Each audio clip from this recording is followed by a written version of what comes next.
So hello and welcome. I trust you all are keeping well and staying safe. And the Best Mom is committed to bring the right kind of information which is more desirable at the right time. Today, on the 34th episode of Cover Page Cover Story, we have a special session which is very appropriate to the current time. I'm extremely happy and to receive Dr. Dhiren Gupta. Let me spend at least to share about a few minutes about Dr. Dhiren Gupta. Dhiren comes as the Deputy Director of Pediatric Critical Care Unit, Pediatric Pulmonology, Sir Gangaram Hospital, New Delhi. Chair for Fellowship in Pediatric Critical Care 2004, Post Director of Diploma in Pediatric Allergies. And he was the President, Pediatric Critical Care, IAP 2020 and 2021, Chancellor of College of Pediatric Critical Care. He received the Visishta Chikitsa Ratna Award for the contribution in the field of pediatric intensive care by the Union Health Minister. He's been the guest executive editor for Indian Pediatric and a lot of credential on his name. Today, along with Dr. Anuj Rastogi will be putting the right kind of question as usual. Dr. Anuj, the co-founder of I'm the Best Mom, and being a co-founder of I'm the Best Mom, the obvious reason is reaching out to the parents with the right kind of concern which you are having. With his expertise and dearth of knowledge which we always look forward, it's a wonderful occasion to have both the expert today. Over to you, Dr. Anuj, sir. Thank you, Deepmanji. I welcome Dr. Dhiren, who is a legendary pediatrician and who have saved so many lives. I also referred a patient to Gangaram Hospital under his flagship, and they have saved so many children. So we will take advantage of his experience regarding some common problem, some myth for dengue and COVID. Welcome, Dr. Dhiren. Thank you, Dr. Anuj. Thank you, Doc, for wonderful introduction. I don't know whether I deserve or not. But no, you deserve. You deserve better than any politician who has saved children. And you have guided us so many times. In the last snake bite case, you have helped me a lot. And this time in North India, especially in Western UP also, dengue fever is going on. Yeah. For 2 months, they were very rampant with dengue fever. Still, we are getting dengue fever patients. So what should be the correct approach from parent side? जैसे उनको पता चलता है dengue fever है तो सब कुछ भूल के platelet check कराने लग जाते हैं. They come with 2-3 reports of platelet. 2 days 80,000, next day 60,000, and they follow platelet only. So is that correct approach, or what should be the parents' approach to prevent complication in time to come? देखो, इसके लिए मैं 2-3 facts मैं कहते हैं ना कि बताना चाहूंगा. अगर हम डेंगू का नाम सुनते हैं, एक तो लोग डरने लगते हैं एकदम. प्लेटलेट्स जैसे कोविड में डी डाइमर और सीआरपी की बात करने लगते हैं, और ऐसे ही डेंगू में प्लेटलेट की बात करते हैं, राइट? और या ऑक्सीजन सैचुरेशन की बात करने लगते हैं हम कोविड में, और ऐसे ही हम डेंगू में सीधा प्लेटलेट, और फिर हमारा काम शुरू हो जाता है कि बकरी का दूध कहीं से अरेंजमेंट शुरू हो जाता है, या आपका पीपल के पत्ते शुरू हो जाते हैं. तो इसके लिए मेरे को अब 2 मिनट दो. अगर 100 बच्चों को डेंगू होता है या 100 इंसानों को डेंगू होता है, उनमें से 10% पेशेंट्स को प्रॉब्लम होती है. 10%. अगर उन प्रॉब्लम में 100 पेशेंट्स हम लें तो मुश्किल से एक पेशेंट को हॉस्पिटलाइजेशन की जरूरत पड़ती है. तो देखा जाए तो 1000 में से मुश्किल से या 2 या 3 पेशेंट्स को आपको जरूरत पड़ेगी सिम्टम्स वाले डेंगू पेशेंट्स में, जिनको हॉस्पिटलाइजेशन की जरूरत पड़ती है. अगर हम 100 हॉस्पिटल में एडमिट करें, मुश्किल से एक पेशेंट को आईसीयू की जरूरत पड़ती है. तो देखा जाए तो 9,999 पेशेंट्स को कोई मेजर प्रॉब्लम नहीं होती है डेंगू के कारण. इसके बाद as a family member, care giver या पेरेंट्स, मैं इसमें एडल्ट्स भी शामिल कर रहा हूँ, जिससे क्योंकि खुद को भी डेंगू होता है तो डर तो लगता ही है, चाहे वो 18 साल से नीचे हो चाहे 18 साल से ऊपर है. डेंगू में एक बड़ी खासियत है। आज मैं अगर मेरे को अभी मच्छर काट ले डॉक्टर अनुज, और मेरे को 6 डे अगर डाउन जाना है, कंडीशन मेरी खराब होनी है, तो कोई रोक नहीं सकता है उसको, वो होके ही रहेगी। सो ऐसा नहीं है कि हम प्रोफाइलेक्टिकली किसी को एडमिट कर लें। मान लीजिए बहुत कोई घबराया हुआ है, सर कुछ हो ना जाए, मेरा 5 साल बाद बच्चा हुआ है, 10 साल बाद बच्चा हुआ है, मेरे लिए बड़ा प्रेशियस है, आई मीन टू से इस टाइप से इमोशंस भी अगर आपके हैं, अगर उसने डाउन जाना है, मेडिकल मेडिकल लैंग्वेज में जिसको हम कहते हैं डिटीरिएट करना है, तो आप रोक नहीं सकते हो। जैसे मेरे को कोई भविष्यवाणी करे कि टाइफाइड होगा इसको, अगर आज फीवर है तो कोई भविष्यवाणी करता है भाई इसको टाइफाइड होगा, तो आप एंटीबायोटिक फर्स्ट डे से स्टार्ट करते हो सकता है कॉम्प्लिकेशन प्रिवेंट कर दे। डेंगू में ऐसा नहीं है।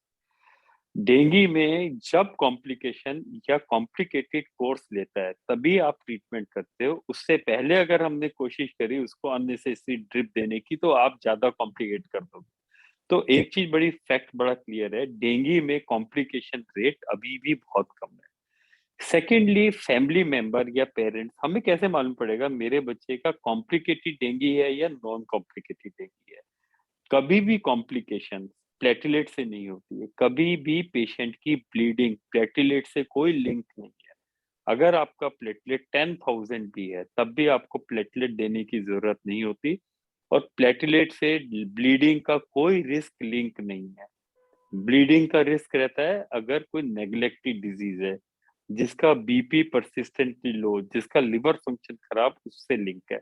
तो एज ए कॉमन मैन बात करते हैं। कॉमन मैन, मैं फादर हूँ, मैं आपसे पूछता हूँ डॉक्टर अनुज कि मैं मैं घबराया हुआ हूँ, मेरे को क्या चीज देखनी है?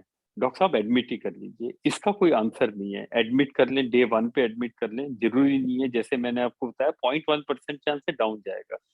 5 लक्षण आप देखिए as a family member. Vomiting, fever अगर परसिस्ट कर रहा है 5th डे के बाद, पेट में दर्द, ये 3 मेजर फैक्टर्स हैं। और एक और फैक्ट मैं बोलूंगा, जो कम कॉम्प्लिकेटेड एज होती है वो 2 to 10 years, maximal complicated age होती है लेस देन 1 year और more than 10 years, specially obese patients में। सो अगर हमें ये फैक्ट्स मालूम है कि ये एज ग्रुप ज्यादा तंग करेगी, जिनको पास्ट में डेंगू हो चुका है। मान लीजिए कोई पेशेंट है 8 साल का भी है लेकिन 2 बार डेंगू हो चुका है उसको पास्ट 5 years में, ये ज्यादा कॉम्प्लिकेट हो सकता है, स्पेशली अगर ये ओबीज है। तो नटशेल में मैं अगर आपको सिंपल समरी दूं, कुछ सिम्टम्स आपने देखने हैं, स्पेशली पेट में दर्द, परसिस्टेंट वॉमिटिंग या हाई ग्रेड फीवर अगर 5th-6th डे के बाद भी परसिस्ट कर रहा हो। Clinical features, specially less than 1 year and more than 10 year, अगर आपकी ओबेसिटी लिंक है, मोर देन 10 year है, ओबीज हो, तो प्रॉब्लम होने के ज्यादा चांसेस हैं। तो अगर हम इन सब चीजों को मद्देनजर रखेंगे तो आप प्लेटलेट्स के पीछे ना भागें। हर बच्चे में सीबीसी कराने की कोई जरूरत नहीं है। हर बच्चे में इन्वेस्टिगेटिव अप्रोच रखने की जरूरत नहीं है। हमें सिलेक्ट आउट करना पड़ेगा कि ये हाई रिस्क पेशेंट है, इसमें हमें पर्टिकुलर डे पे टेस्ट कराना। Thank you Dhiren, thank you doctor Dhiren. आपने एक वर्ड बोला परसिस्टेंट वोमिटिंग, और बच्चों के अंदर वोमिटिंग काफी कॉमन है, और कई बार पेरेंट्स बच्चे जब बीमार होने की वजह से कुछ कम खा रहे होते हैं, मम्मी जिद कर रही होती है तो भी वोमिटिंग कर देते हैं। तो इसे थोड़ा परसिस्टेंट वोमिटिंग को और पेरेंट्स के लिए। परसिस्टेंट वॉमिटिंग, देखो आपने बड़ा अच्छी बात बोली कि बच्चे ने जिद करी, ये बच्चे को आपने खिलाया, बच्चा नहीं मन था, उसने आपने जबरदस्ती खिला दिया, उसने उल्टी कर दी, ये वॉमिटिंग में नहीं आप गिनोगे। मान लीजिए आपने उसने अपने मन से खाया हुआ है खाना और दिन में एक वॉमिट हो रहा है, इट्स फाइन।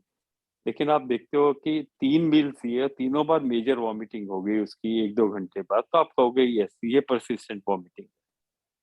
अगर आपके पास और कोई फैक्टर नहीं है वॉमिट करने का, मान लीजिए कई बच्चे होते हैं खांसते खांसते उल्टी कर देते हैं, खांसी आ रही है उसके बाद उल्टी हो गई, इट्स फाइन।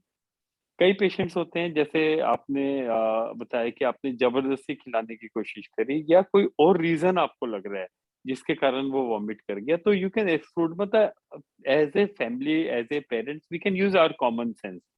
मीन्स आप खिलाते हो, हर 2 घंटे में वॉमिट कर रहा है, अंदर कोई चीज अंदर लिक्विड ही नहीं जा पा रही है, इट मीन्स कि ये हाई रिस्क पेशेंट है। जो डेंगू के पेशेंट, अगर मैं इस साल का एक्सपीरियंस बताऊं आपको, इस साल 99% जो सीरियस होके हॉस्पिटल में आए हैं, उनमें कहीं ना कहीं लिवर जरूर प्रभावित हुआ है, कहीं ना कहीं ये 3 सिम्टम ऑलमोस्ट 90% पेशेंट्स में है। पेट दर्द, जोरों का पेट दर्द, परसिस्टेंट पेन, स्पेशली अगर डॉक्टर टच कर रहा है और आपको यहाँ पे टेंडरनेस लग रही है, टेंडरनेस मतलब आपको पेन है राइट लिवर जहाँ पे होता है, आपका जी मिचला रहा है, आपसे खाया ही नहीं जा रहा, आप ओरल लिक्विड नहीं ले पा रहे हैं, तो ये क्लिनिकल साइन एंड सिम्टम्स हैं जो यूजली एक्सप्लेन करता है कि ये कॉम्प्लिकेटेड कोर्स की तरफ जा सकता है। तो जितने भी पेशेंट्स कॉम्प्लिकेटेड कोर्स की तरफ गए हैं, इन्हीं साइन एंड सिम्टम से गुजरे हैं। कम सरप्राइजेस होते हैं कि किसी पेशेंट को कोई साइन सिम्टम नहीं था और all of sudden fifth day वो कॉम्प्लिकेट कोर्स में चला गया। ऐसा बहुत ही रेयर होता है, प्रॉब्ली कहीं ना कहीं मिस हुए होते हैं साइन सिम्टम, तभी हमें लगता है कि सर पेशेंट तो बिल्कुल खा पी रहा था, ऑल ऑफ सडन डाउन चला गया। ऐसा नहीं होता। राइट। कई बार मैं सब पेरेंट्स को बोलता हूँ, अगर कभी बच्चा सुस्त लुस्त हो जाए और रात को ठंडा भी लगने लगे, रात के 2 बजे भी ठंडा लगने लगे, तो तुरंत आसपास के नर्सिंग होम में ले जाके उसको एडमिट कर दो। अक्सर बहुत ऐसा अच्छा होता है पॉइंट कि है। मैं एक डॉक्टर अनुज, इतना अच्छा पॉइंट आपने बोला है। हमारे पास क्या होता है कि लोग वेट करते हैं, क्लिनिक पे वेट कर रहे हैं, 1 घंटा 2 घंटे बाहर बैठे हुए हैं, या डॉक्टर अनुज का वेट कर रहे हैं। आपकी थोड़ी लंबी लाइन भी होती है, मेरे को मालूम है कि आप डॉक्टर अनुज आएंगे, शाम को मिलेंगे, नंबर नहीं लग रहा, इस टाइप के होते हैं। हमें ये चीज ध्यान रखनी है, डिजीज वेट नहीं करती है। डॉक्टर वेट कर सकता है बट पेशेंट की बीमारी वेट नहीं कर सकती। तो कुछ साइन एंड सिम्टम है, अगर आपको लग रहा है आपका बच्चा बिना फीवर के भी डाउन जा रहा है, सुस्त सा हो रहा है, लगातार उल्टियां हैं, हाथ पांव आपको लगता है थोड़ी ठंडे हो रहे हैं, कोल्ड एक्सट्रीमिटीज हो रही हैं, तो डेंगू जैसी बीमारी में आपको इमीडिएटली पास के हॉस्पिटल में जाके ट्रीटमेंट शुरू करना है। कोशिश ना करें कि सर पहले बेड मिल जाए। डेंगू के टाइम, कोविड के टाइम बेड्स नहीं मिलते, बट ट्रीटमेंट अवेलेबल है। अगर आप टाइमली ट्रीटमेंट करवा लेते हैं, टाइमली ड्रिप लगती है, डेंगू में कोई ट्रीटमेंट नहीं होता है।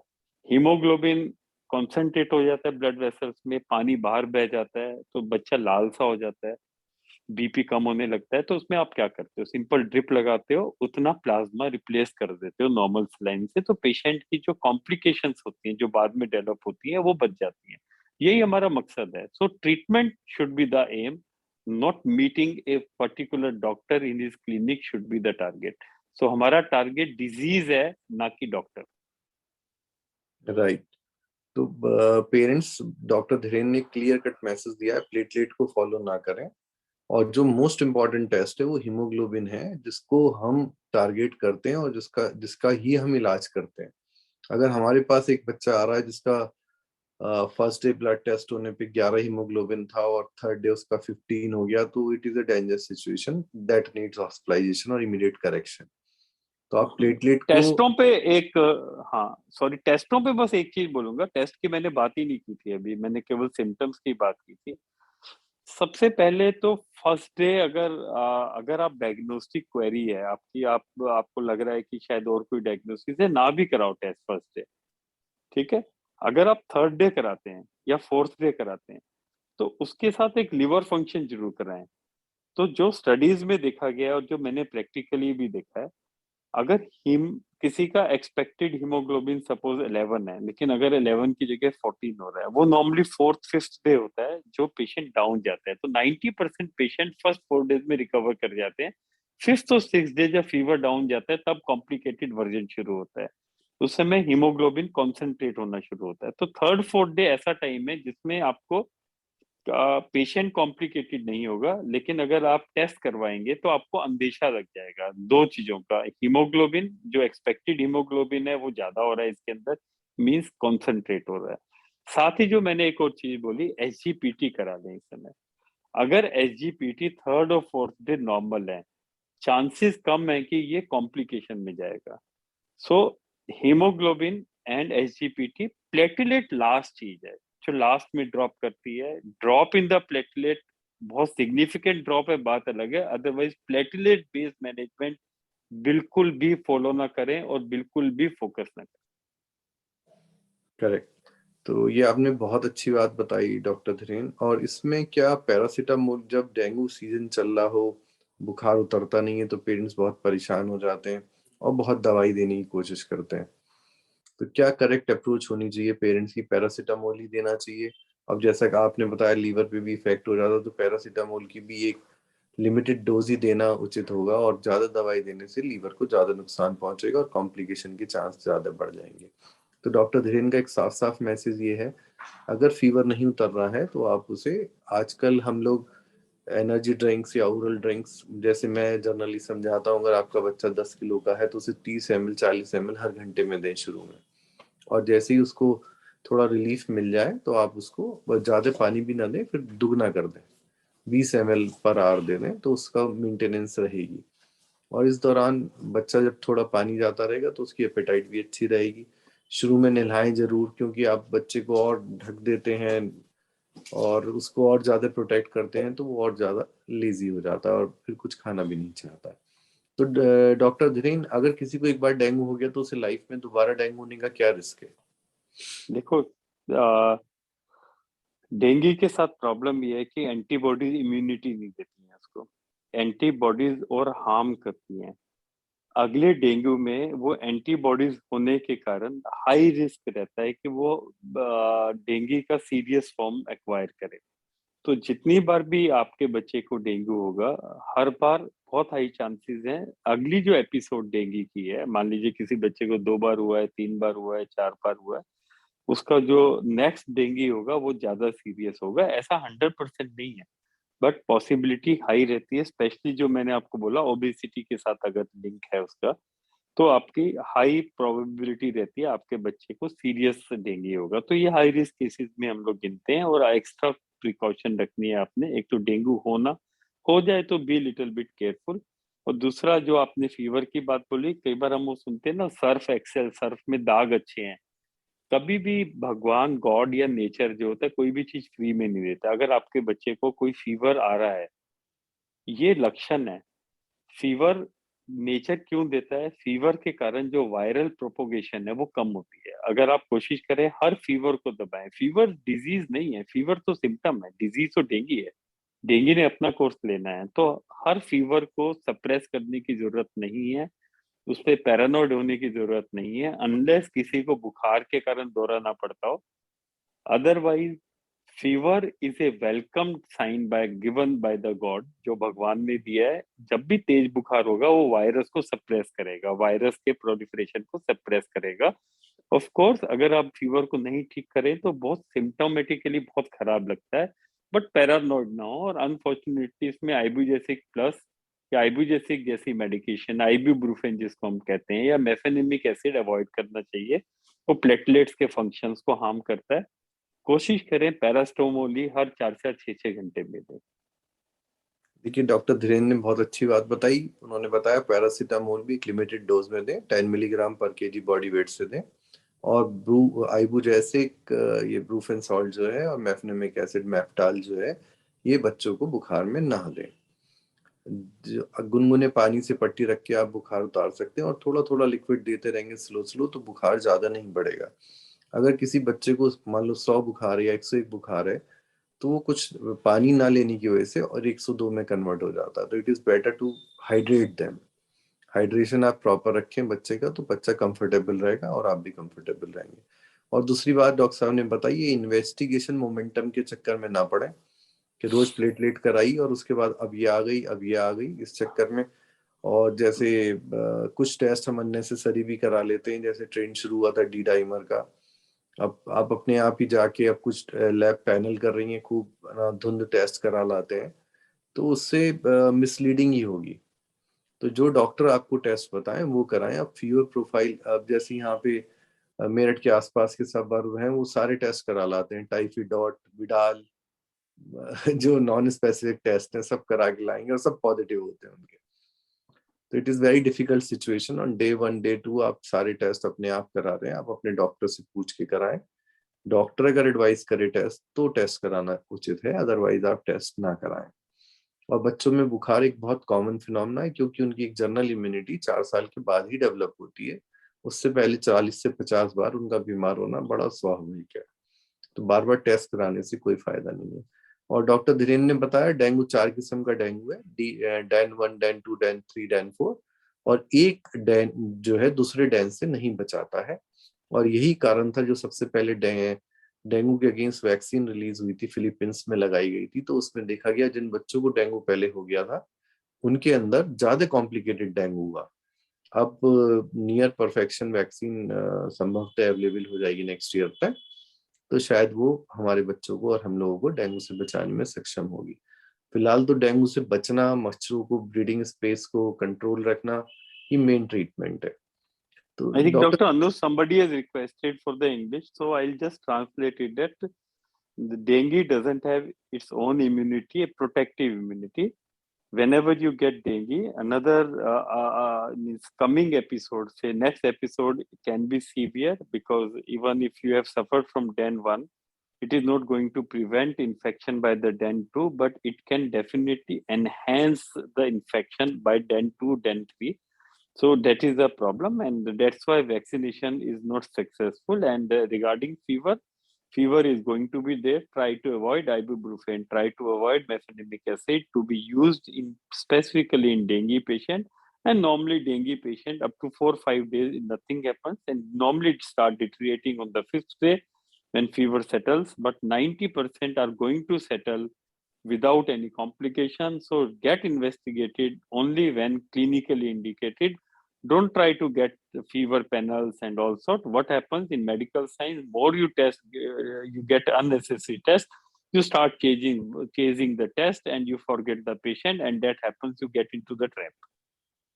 right, thank you so much. Dr. Dharain, there is one very good test. In a way, dengue is very easy to diagnose because NS1 antigen test that comes positive on day 1. And it is said it is 60 to 70% sensitive. Doctor Dhiren थोड़ा इसे explain करेंगे, 60 to 70% sensitivity है NS1 antigen की, what does it mean, what does it mean carry to clinician and parents अगर NS1 Yeah. Antigen negative आ गया? So it depends on what type of test you have done. Like suppose you have done NS1 antigen test, and the quality of test, and because it can be as sensitive as 90%, it can be as sensitive as just 40-50%. It again depends the type of methods whatsoever lab is trying to use. So try to go for an ELISA test. It normally takes few hours, and at times on CAR test the sensitivity is not good. And if you're still in doubt, see, first of all, we should not just think of dengue. If we should feel that okay, this is a fever. Even during dengue, you can miss typhoid, you can miss other diagnoses.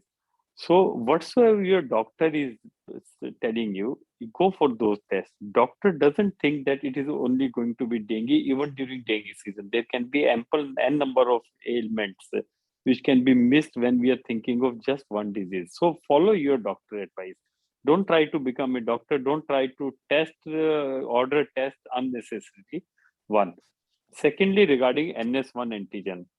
Nowadays, ELISA, NS1 antigen is available as an ELISA test, but also PCR is also available. Dengue PCR is also available. If your dengue test NS1 is coming negative because it has got its own sensitivity, because some amount of antigen has to be there, then you can get your PCR also. Suppose it's a day 4, day 5, then possibility once fever is getting down, the possibility that antigen is going down, but you are still suffering from dengue, then you can go for IgM. That is an indirect indicator that probably I am suffering from acute dengue. So we have got 3 tests for acute diagnosis. One is NS1 antigen, that is done by ELISA. That is best test to be ordered because results are available within 4-5 hours. Second is PCR. At times, in many places, it's available. And third is IgM dengue. That will be positive till day 10, day 12. So you can have idea that what happened to me, but it has got cross reactivity also. Especially who had suffered from COVID, there can be false positive IgM. So in nutshell, NS1 antigen is still the gold standard and best. So Hindi में best NS1 antigen है, अगर वो ELISA proper method से किया जाए rather than CAR test. ये सबसे important चीज है। डॉक्टर धीरेन, आपने बताया IgM और IgG, अगर किसी के दोनों पॉजिटिव हैं तो what is the significance of this? Sir problem IgG की है। IgM ये बताता है कि पिछले 2 वीक में मेरे को डेंगू हुआ था या हुआ है। ठीक है, हुआ था मतलब उसको 10 दिन पहले फीवर था, अब बिल्कुल ठीक है। इसका 3rd-4th डे आना शुरू होता है IgM। तो पहले 3-4 दिन में हो सकता है IgM ना आए और आप डेंगू से ग्रसित हैं और आपको NS1 एंटीजन बेस्ट टेस्ट है इस टाइम के लिए। तो आपको ये देखना है आपको फीवर के कितने दिन हुए हैं। जैसे हम टाइफाइड में विडाल टेस्ट हम कहते हैं 7 डेज से पहले ये वेस्ट है। ठीक है, ऐसे ही हम बात करते हैं IgM की 5 डेज से पहले ये वेस्ट है। आप NS1 एंटीजन कराएं अगर बच्चे को फीवर चल रहा है। फीवर के बाद अगर 7th डे 8th डे है तो उसमें IgM की इंपॉर्टेंस है। हम IgG की बात करते हैं। IgG बताता है पास्ट में इन्फेक्शन हुआ था या नहीं था, और मैंने आपको बताया कि पास्ट में इन्फेक्शन है तो सीवियरिटी होने के चांसेस हाई हैं। बट प्रॉब्लम IgG की है कि ये डेंगू फ्लेवी वायरस है। अगर किसी को पुराना कोई और फ्लेवी वायरस हुआ है, काफी सारे वायरसेस हैं, उसमें अननेसेसरी IgG आपको दिखेगा और आपको आप अननेसेसरी वॉर्न हो जाएंगे कि आपके अंदर सीवियरिटी होने के चांसेस हैं।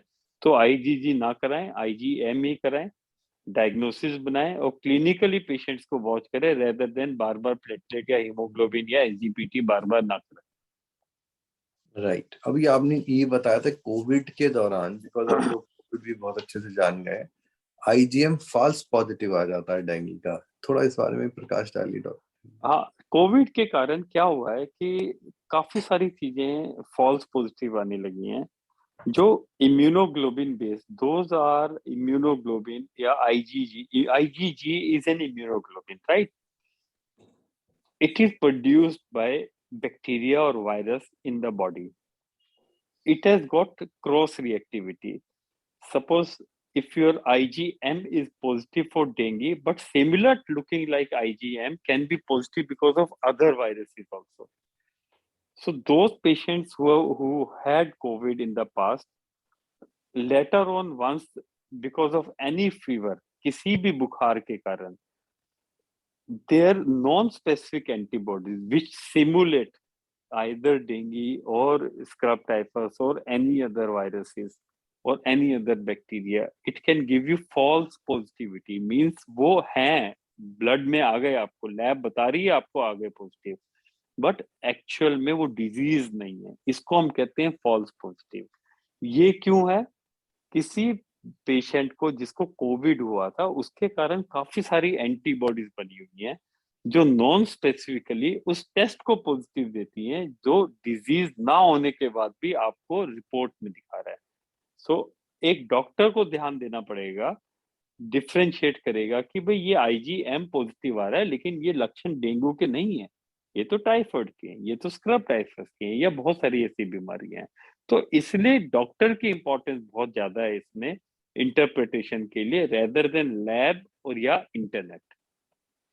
राइट, तो आपने बहुत अच्छा बताया कि आप गूगल सर्च करके आप डॉक्टर वाला एक्यूमेन नहीं प्राप्त कर सकते हैं, तो इसलिए टेस्टों के बारे में खुद जजमेंटल ना हो और अपने डॉक्टर पर ट्रस्ट करें। हर चीज हम आपसे बात करते हुए हर चीज एक्सप्लेन नहीं कर सकते, हर चीज पॉइंट टू पॉइंट नहीं भी बताई जा सकती, तो आपको हमारे क्लिनिकल एक्यूमेन पे ही भरोसा करना पड़ेगा। तो ये एक रिक्वेस्ट भी है और एडवाइस भी है कि आप टेस्ट खुद ना कराएं और डॉक्टर से ही पूछ के कराएं। डॉक्टर धीरेन, कोविड के आजकल ओमिक्रॉन की बहुत बात चल रही है, ये एक म्यूटेशन क्या होता है? एक म्यूटेशन वर्ड बहुत आ रहा है जो सब पेरेंट्स सुनते हैं। म्यूटेशन क्या हमेशा खराब ही होगा, अच्छा भी तो हो सकता है म्यूटेशन?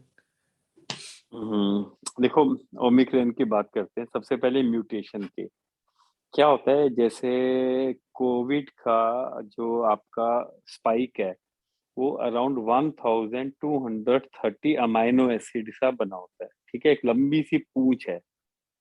ठीक, इस पूंछ में मान लीजिए मैं बोलता हूँ N415G, मतलब N नंबर 415 पोजीशन पे N नंबर की जगह वो G आ गया है। ठीक है, इसको कहते हैं म्यूटेशन। दूसरा होता है डिलीशन, वो पर्टिकुलर जीन ही गायब हो गया है। उसमें से, वो डिलीट ही हो गया आपका, ठीक है। जैसे एक होता है नाक कटना, ठीक है, और एक होता है नाक टेढ़ी होना, तो म्यूटेशन हो गई आपकी, नाक टेढ़ी हो गई, और डिलीशन हो गया, नाक ही कट गई, ठीक है। तो इसको ये इतनी सिंपल उसमें आप सोच सकते हो। तो अब जो है, जब भी अब म्यूटेशन होगी, मान लीजिए मैं अपने आप को म्यूटेट कर लेता हूँ, जैसे मूवीज में देखा होगा म्यूटेंट्स बन जाते हैं, इंग्लिश मूवीज में वो दिखाते हैं कि पागल टाइप का हो गया इंसान और बिल्कुल म्यूटेटेड हो गया, उसकी शक्ल सूरत चेंज हो गई, उसकी हरकतें चेंज हो गई, म्यूटेट हो गया। लेकिन वो म्यूटेट से उसने डराने की कोशिश कर रहा है, लेकिन उसकी खुद की भी तो फिगर खराब हो गई।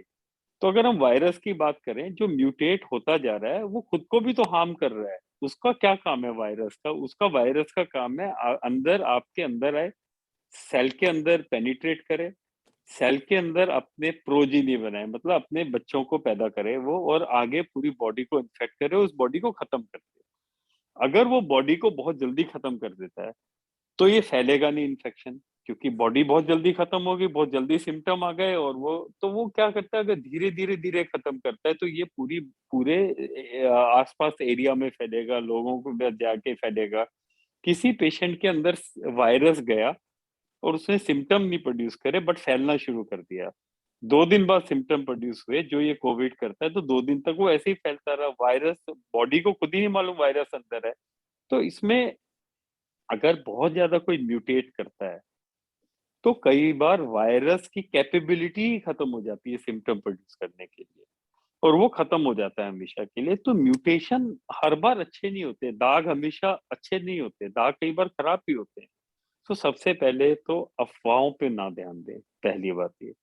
दूसरी बात, एक बड़ी क्लियरिटी है कि सर एंटीबॉडीज नहीं काम करेंगी, सर हम वैक्सीन नहीं काम करेंगे, सर ये मोनोक्लोनल एंटीबॉडीज नहीं काम करेंगी, सर ये सारी अफवाहें हैं। नोबडी नोज क्या साइंस है, क्या एक्चुअल में होगा। बट एक चीज बिल्कुल क्लियर है, जो कोविड अप्रोप्रिएट बिहेवियर है वो आपने नहीं भूलना है।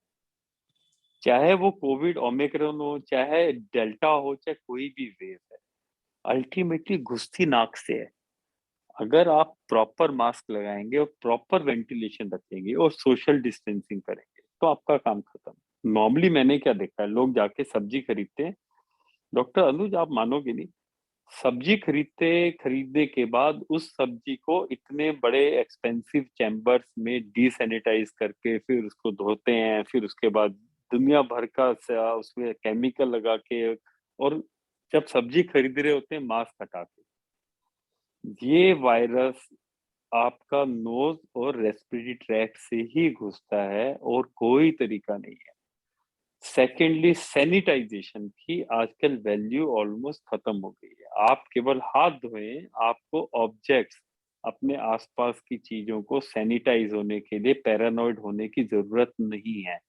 3 ही चीजें काम करती हैं। पहला, सोशल डिस्टेंसिंग, मीन्स भीड़ में ना घुसें, mask, proper mask, triple layer mask, proper ventilation and vaccination. ये 4 चीजें काम करेंगी, इसके बियॉन्ड और कोई चीज नहीं काम करती। And try to focus on these things rather than getting into rumours. Don't try to get into rumours and trouble yourself, stress yourself. Nothing is going to work. Right, बहुत अच्छा बताया आपने कि मीडिया पे और हियरसे पे ना चलें, क्योंकि उसमें र्यूमर्स होती हैं और उसमें सच्चाई, जो सच तथ्य है वो बहुत कम है। और अगर कुछ होना भी है तो आप रोक नहीं सकते, तो क्यों परेशान है। जो आप कर सकते हैं, डॉक्टर धीरेन्द्र ने बताया, जो आपके हाथ में उसे अप्रोप्रिएट कर लीजिए, उतना ही काफी है। और पहले भी कोविड इतने लोगों को हुआ, उसका जो केस फैटिलिटी रेशियो है कोई बहुत ज्यादा नहीं था।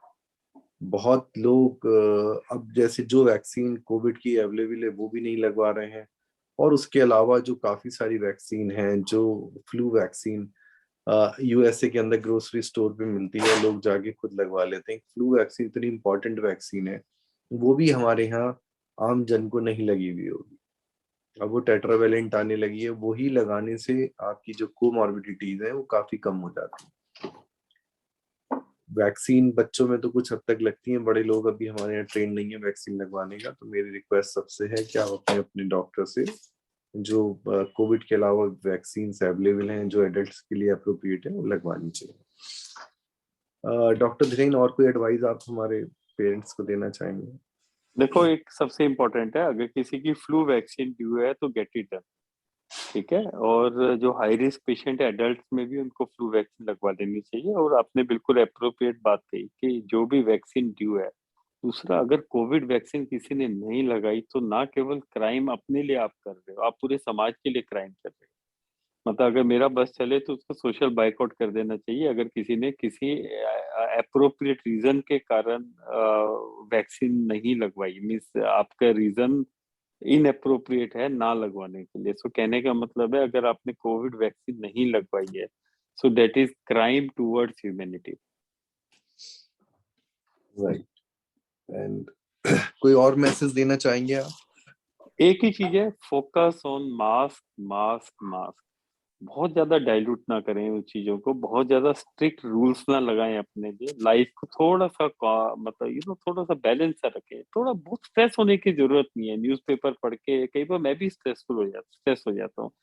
जब मैं स्ट्रेस हो जाता हूँ, फिर मैं शीशे में देखता हूँ। मतलब मैं शीशे में देखता हूँ यार, जिंदा तो हूँ मैं, क्यों स्ट्रेस हो रहा था मैं। मीन्स तो फिर मैं अपने आप को काम कर लेता हूँ यार, जब मेरी लाइफ ठीक चल रही है, मैं जिंदा हूँ, बैठा हुआ हूँ, हेल्दी हूँ, तो मेरे को सोच सोच के कि आगे ये ना हो जाए, दुकानें ना बंद हो जाए, फिर से लॉकडाउन ना हो जाए, फिर से वही ना काम होने लगे जो 2 साल पहले मंजर देखा था। इसको रोक नहीं सकते हो आप, बट आप कंट्रीब्यूट कर सकते हो। वैक्सीनेट कर लो, अगले 1 महीने के लिए पार्टीज कैंसिल कर दो, 1 महीने के लिए अपने ग्रुपिज्म कैंसिल कर दो, जिससे मतलब ओवर क्राउडिंग ना हो।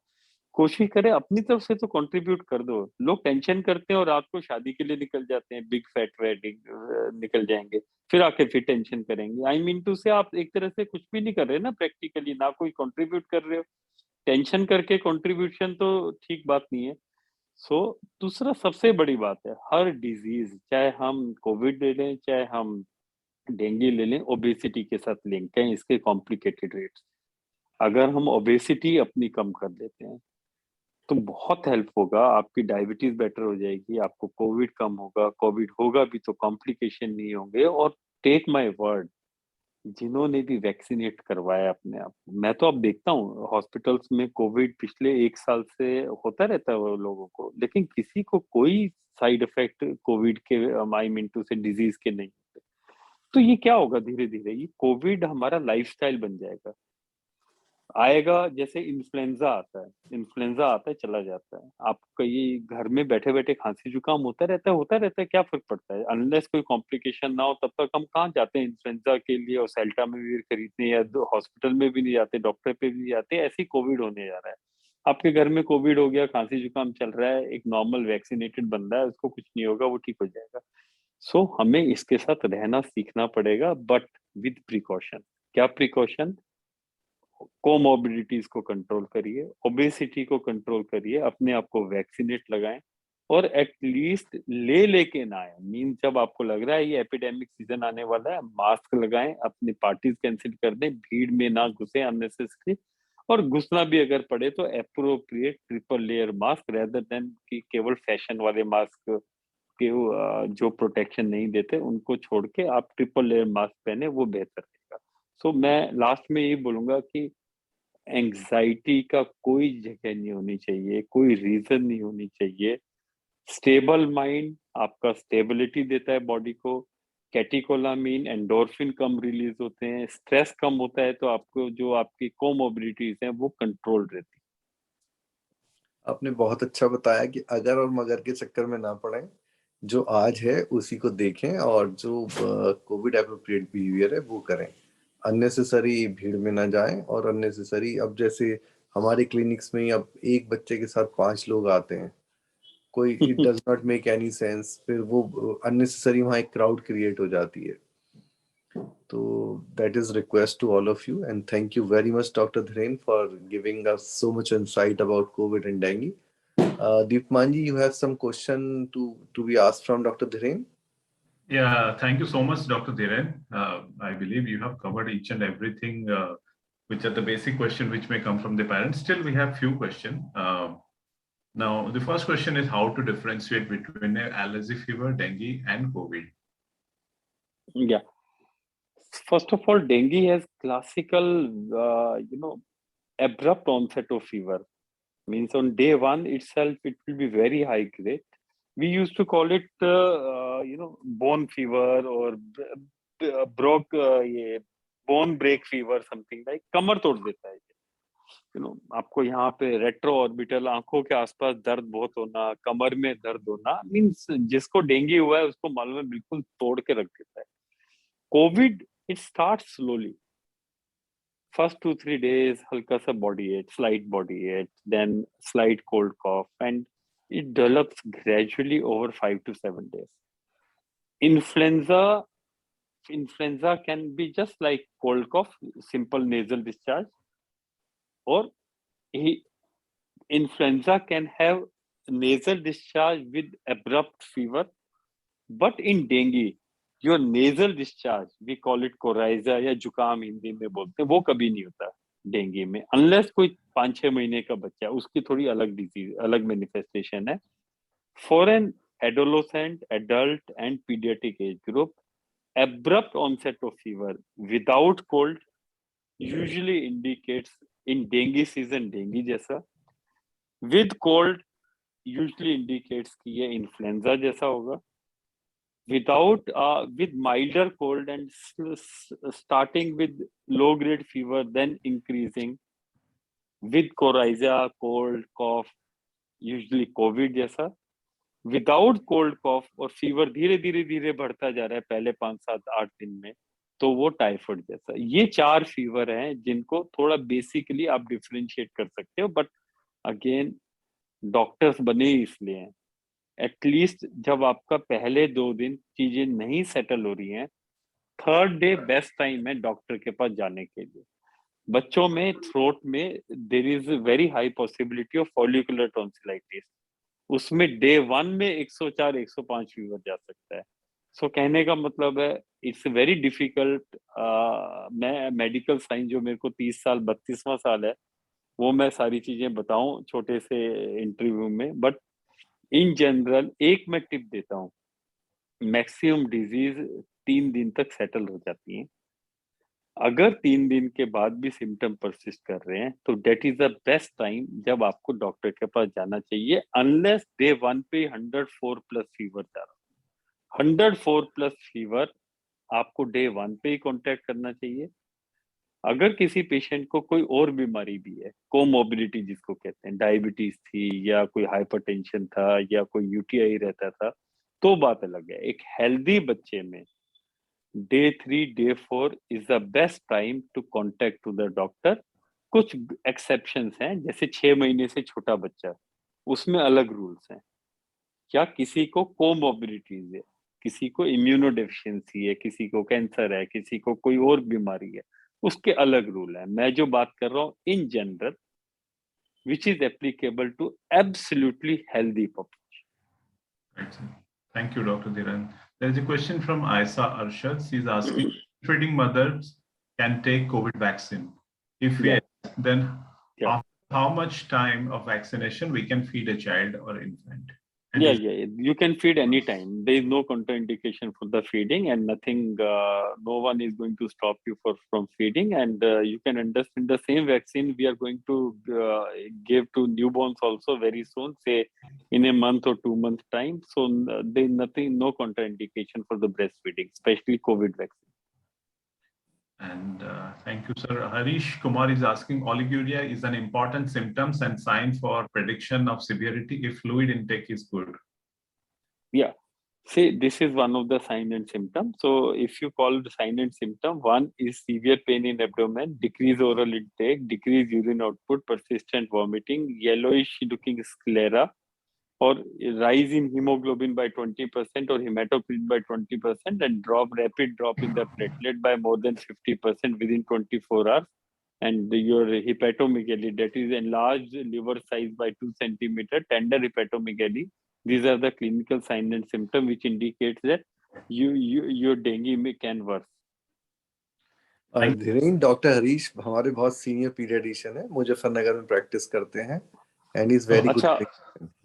अच्छा हरीश सर, अरे मेरे को लगा नहीं था डॉक्टर होंगे इसमें. So sir, hepatomegaly means if you are looking at the patient, right side में आप हाथ रख के देखता हूँ मैं, अगर पेन टेंडर है तो मतलब बहुत हाई चांस है कि ये इसको बेटर है एडमिट कर लो. देखिए इसका मतलब पेन हो गया, पेट में दर्द बहुत बढ़ गया, इसका मतलब ये है कि फ्लूइड जो है अंदर जैसे बाहर निकल के आ रहा है, ऐसे अंदर भी ऑर्गन्स के अंदर भरना शुरू हो गया है.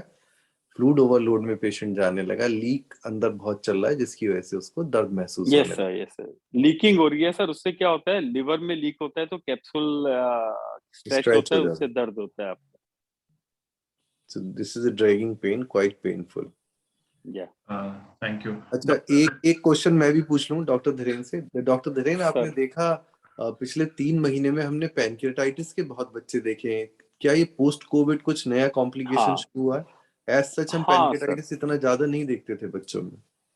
सर ये मैं पिछले 1 साल से ही ट्रेंड देख रहा हूँ, और कहीं ना कहीं इसका लिंक MIS से भी है, जो पोस्ट कोविड एक कॉम्प्लिकेशन है, मल्टी सिस्टम इन्फ्लेमेटरी सिंड्रोम. मैंने ये देखा है कोविड एंटीबॉडीज का कहीं ना कहीं पेनक्रियास के ऊपर भी कहीं ना डायरेक्ट और इनडायरेक्ट इफेक्ट है. इतना नंबर राइज जो हुआ है पेनक्रियाटाइटिस का, मैंने अपने पिछले 30 साल में कभी नहीं देखा. और आप जो कॉर्नरी डायलेटेड हो रही हैं बच्चों की, अगर हम जेड स्कोर कराते 2.5 से अबव आता है और CRP नॉर्मल है, what should be the approach for that? Sir मेरे को ऐसा लगता है कि ये जो कोरोनरी डायलिटेशन है थोड़ा सा नॉन स्पेसिफिक भी है. ये काफी ज्यादा जिनके अंदर TNF अल्फा या टॉक्सीमिया होता है, थोड़ी टेम्परेरीली कभी कभी कोरोनरी डायलेट हो जाता है. May not be Z score more than 3.5 और 4, वो बहुत स्पेसिफिक है. अभी परसों एक पेशेंट था जिसका मैंने खुद किया था जेड स्कोर कैलकुलेट, हाई आ रहा था, लेकिन वो अल्टीमेटली 5 दिन से फीवर चल रहा था, बट क्लिनिकली टाइफाइड जैसा लग रहा था, और कावासाकी या MIS-C नहीं लग रहा था. वो अल्टीमेटली टाइफाइड ही निकला, और 2 दिन बाद जेड स्कोर देखा, नॉर्मल हो गया था. तो कहने का मतलब है जैसे और इन्वेस्टिगेशन है, शायद जेड स्कोर भी हमें क्लिनिकल पर्सपेक्टिव विद इन्वेस्टिगेशंस हमें देखना चाहिए, rather than Z score alone. ये तो मैं परसों की आपको बता रहा हूँ, नॉट परसों, संडे की बात बता रहा हूँ. Right. Thank you doctor. Deepman, do you have any other question? I have, sir, one question to you precisely. Let's say after the recovery from COVID, the children like usually staying 13, 14 days in isolation, are they still having a potential, do they have the potential carrier of the virus by 13th or 14th day? Not really. They are not potential carrier of virus after 13 to 14 days. And is it possible the COVID can happen in a short time also? Somebody got COVID. Is there a possibility having it again in a short time? Not really. A natural infection gives quite good immunity to the child. So it is not a very high possibility.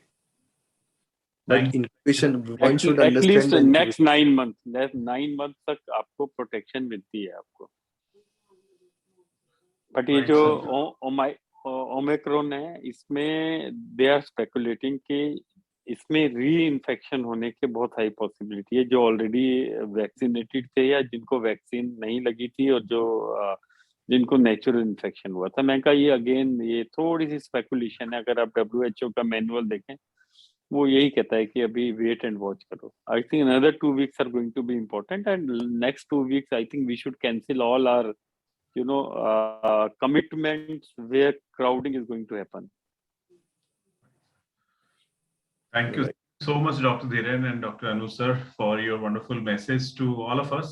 And I'm sure all the parents who are watching us and are going to follow the same video, please share it with your near and dear. Let everybody get the benefit out of this valuable information.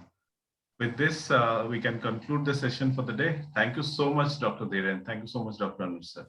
Thank you, Deepman. Thank you, Dr. Anuj. Thank you, Dr. Thank you. And thank you, the audience. Thank you so much. Good night. Good night.